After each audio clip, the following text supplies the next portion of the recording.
Good morning everyone. Today we are going to study with the next life process, that is the third life process occurring in living organisms, that is known as transportation. As we all have discussed in our previous lectures that there are four major or basic life processes that occurs in living organisms. जो सबसे पहला हमने discuss किया था that was nutrition. Food को intake करना means और ताकि उसमें से न्यूट्रिएंट्स ऑब्टेन कर सके. दूसरा लाइफ प्रोसेस जो हमने डिस्कस किया था वो था रेस्पिरेशन मीन्स उसका ब्रेक डाउन करना ताकि एनर्जी रिलीज की जा सके. अब हम जो थर्ड डिस्कस करने जा रहे हैं वो है ट्रांसपोर्टेशन. ट्रांसपोर्टेशन मीन्स अब बॉडी ने जो भी ब्रेक डाउन कर दिया है फूड का उसको रिक्वायर्ड टारगेट ऑर्गन्स तक यानी जिस जगह पे जितनी चीजों की जरूरत है वहां तक उसे पहुंचाने का काम, यही ट्रांसपोर्टेशन में हमें डील करना है. इसमें हम animals as well as plants दोनों सेक्शंस को डील करेंगे separately, but today we are going to take this special case of human beings. That means how transportation occurs in human beings. So let's start our topic. Transportation in human beings occurs with the help of two different type of liquids. First one is blood, the second one is lymph. The lymph we will be going to discuss it in our later on classes, but today we will be discussing this major one. Means हमारी body में transportation का काम mainly दो चीजों के through होता है. एक तो होता है ब्लड, दूसरा होता है लिम्फ. लिम्फ थोड़ा सा माइनर रोल प्ले करता है, इसीलिए उसे हम बाद में डिस्कस करेंगे. जो मेजर कंपोनेंट है ट्रांसपोर्टेशन की वो है ब्लड. हमारा ब्लड ही ये सारा काम करता है. आपने क्लास 9 में पढ़ा होगा कि blood is a connective tissue consist of plasma, white blood cells, red blood cells as well as platelet cells. तो यहां पे जो ब्लड की बात हम कर रहे हैं यही वो सारी चीजों को कैरी करता है. बट ये ब्लड ये सारा ट्रांसपोर्टेशन का काम इतनी बड़ी ह्यूमन बॉडी में अकेले नहीं कर सकता. It requires a pumping organ also, यानी इसे एक पंपिंग ऑर्गन की जरूरत पड़ती है ताकि उस ब्लड को बॉडी के डिफरेंट पार्ट्स तक means from head to toe पहुंचाया जा सके. और वो पंपिंग ऑर्गन का काम करता है हमारा heart. So this transportation occurs with the help of blood but with the assistance of this pumping organ, that is the heart. Now our heart looks like almost this. Again I'll be going to tell you that मेरा diagram उतना ज्यादा appropriate नहीं होगा because of lack of resources as well as notebook as well as this board. दोनों में थोड़ा सा difference आ जाता है, तो इसीलिए मैंने कोशिश की है एक रफ डायग्राम आप लोगों को आइडिया देने के लिए. So if you want to go for the actual diagram you can consider page number 104 of NCERT book. But let's discuss through this diagram. यहां पे आप देख सकते हैं मैंने एक डायग्राम बनाने की कोशिश की है जिसके पहले मैं कुछ मेजर कंपोनेंट्स को डिस्कस कर देता हूं, then I will be going to tell you about the process. Starting with this section. आपको यहां पे दिख रहा होगा मैंने दो अंदर की तरफ जाते हुए एरोस को दिखा रखा है. यहां पे दो पाइप जैसे स्ट्रक्चर्स मैंने मार्क किए हैं जिनको कि मैंने अंदर की तरफ जाते हुए एरोस को दिखाया है. And these two portions are referred as pulmonary veins. इन दोनों को हम पल्मोनरी वेन्स नाम से बुलाते हैं. अब ये एरो अंदर की तरफ क्यों दिखाया? दिस मीन्स दैट ब्लड यहां से हार्ट के थ्रू एंटर कर रहा है.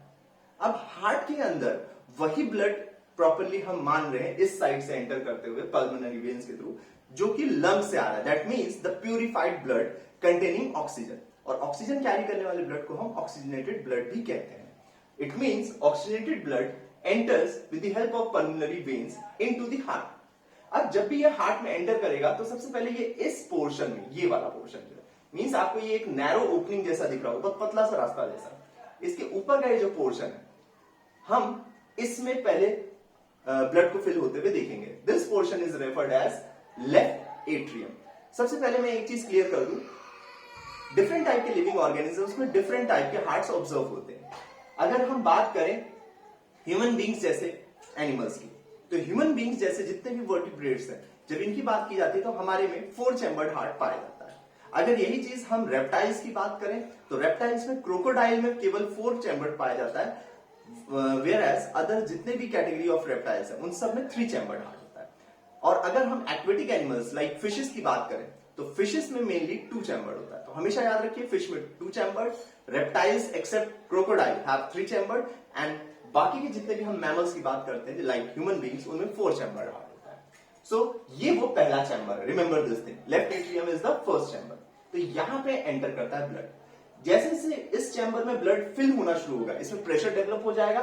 That pressure will push the blood into the other chamber. अब वो नीचे वाले, ये जो नैरो ओपनिंग के नीचे का हिस्सा है जिसमें आप देख सकते हैं एरो और इस तरफ मुड़ता हुआ जा रहा है, मींस ये चैम्बर में फिल होना शुरू हो जाता है. This chamber is known as left ventricle. तो left atrium then left ventricle, इनमें हमारा ऑक्सीजनेटेड ब्लड ट्रेवल करता है और उसके बाद ये यहां से होते हुए इस तरह से एरोटा के थ्रू बॉडी के डिफरेंट पार्ट्स तक सेंड कर दिया जाता है. रिमेंबर एरोटा, यहां पे मैंने मार्क किया हुआ है एक आउटसाइड एरो जाते हुए जिसको कि मैंने इस तरह दिखाया एरोटा. इसके थ्रू ये बॉडी के डिफरेंट टारगेट ऑर्गन्स जहां पे भी ब्लड की रिक्वायरमेंट होती है वहां पे ये oxygen rich blood, that is oxygenated blood, transport कर दिया जाता है. अब यहां पे आपने एक नैरो ओपनिंग जैसा देखा है जिसके बगल में मैंने एक इस तरफ लाइन ड्रॉ की है, एक इस तरफ ड्रॉ की है. ये जो नैरो ओपनिंग वाला हिस्सा है जिसमें कि आपको ये दो फाइन लाइंस दिखेंगी बीच में, ये बेसिकली वेल्व्स कहलाते हैं. VALVES, valves. Remember this word. Valve का मतलब होता है one way gateway. One way gateway से मेरा मतलब है जैसे आपके घर का दरवाजा, जब आप अपने घर के दरवाजे को पुश करते हैं या पुल करते हैं तो वो केवल एक ही साइड में ओपन होता है. आप ऐसा नहीं कर सकते उसको दोनों साइड, मतलब बाहर की तरफ भी धकेल दे रहे हैं तो भी दरवाजा खुल जा रहा है, अंदर की तरफ खींच रहे हैं तब भी वो दरवाजा खुल जा रहा है. नहीं, वो केवल एक साइडेड होता है. कुछ इसी तरह का ये वेल्व भी होता है.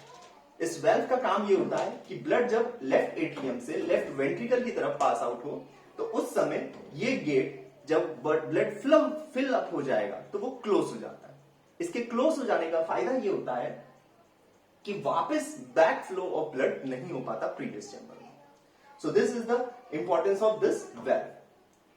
नाउ ये पूरा पोर्शन मैंने शेडेड इसीलिए करके दिखाया, आप देख सकते हैं, ताकि ये आपको ये रिप्रेजेंट कर सके कि यहां पे इस दो चैम्बर की जब हम बात करें या right side of the heart की बात करें तो ये बेसिकली रिप्रेजेंट करता है ऑक्सीजनेटेड ब्लड सप्लाई को. Now coming to this unshaded portion जो कि हमारे लेफ्ट साइड में आपको यहां पे दिख रहा होगा, इसमें आप देखेंगे यहां पे भी इनवर्ड एरोस मैंने दिखा रखे हैं. एक इनवर्ड एरो इस तरफ से दिखाने की कोशिश की गई है और एक इनवर्ड एरो इस तरफ से.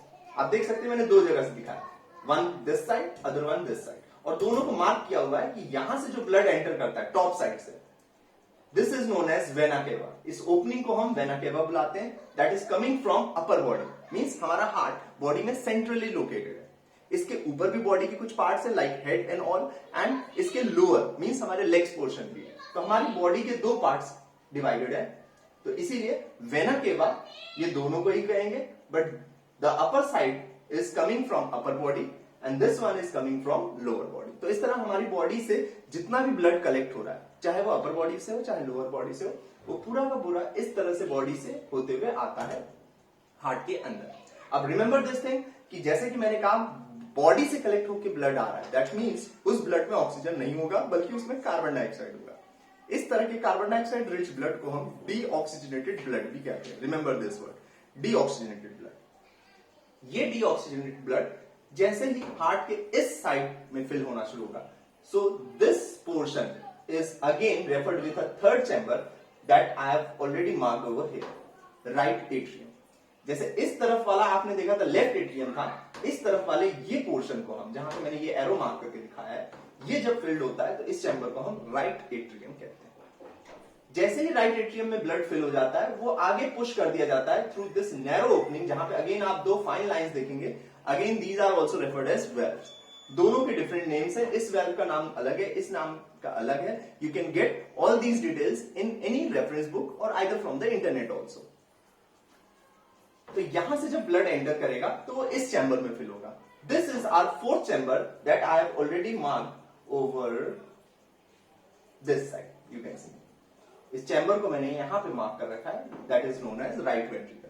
सिमिलरली जैसे इस साइड को हमने लेफ्ट माना था वैसे इस साइड को राइट वेंट्रिकल मार्क किया गया.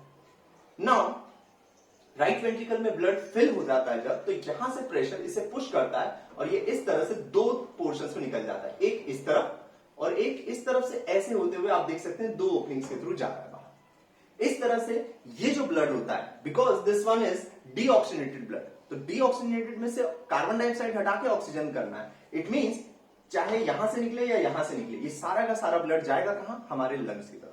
इसमें आप दो ओपनिंग्स देख सकते हैं because we have a pair of lungs. हमारे पास एक जोड़ा है लंग्स का, जिसमें एक लंग्स की तरफ ये वाला ओपनिंग जाएगा तो दूसरी तरफ ये वाली ओपनिंग जाएगा. इसीलिए इसे अलग अलग डायरेक्शन में शो किया गया.